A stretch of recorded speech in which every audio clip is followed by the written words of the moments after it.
The thought? A millennial shadow? There are shadows of Christ in the Old Testament. Listen to Job describe his days when things were going good.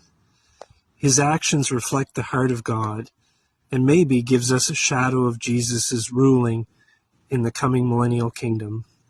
Job 29, verses 4 to 25 reads, "As I was in my prime, when the friendship of God was upon my tent, when the Almighty was yet with me, when my children were all around me, when my steps were washed with butter, and the rock poured out for me streams of oil.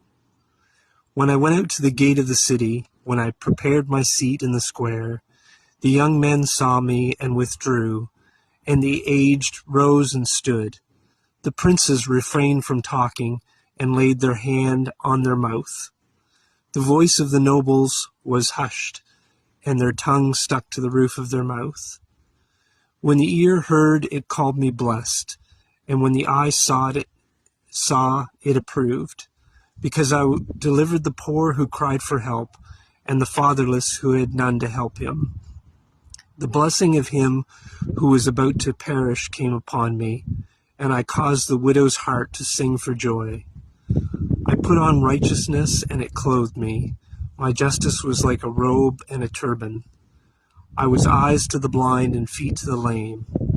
I was a father to the needy, and I searched out the cause of him who I did not know. I broke the fangs of the unrighteous and made him drop his prey from his teeth. Then I thought, I shall die in my nest, and I shall multiply my days as the sand, my roots spread out to the waters, with dew all night on my branches, my glory fresh with me, and my bow ever new in my hand. Men listened to me and waited, and kept silence for my counsel. After I spoke, they did not speak again, and my word dropped upon them. They waited for me as for the rain, and they opened their mouths as for the spring rain. I smiled on them when they had no confidence, and the light of my face they did not cast down. I chose their way and sat as chief, and I lived like a king among his troops, like one who comforts mourners."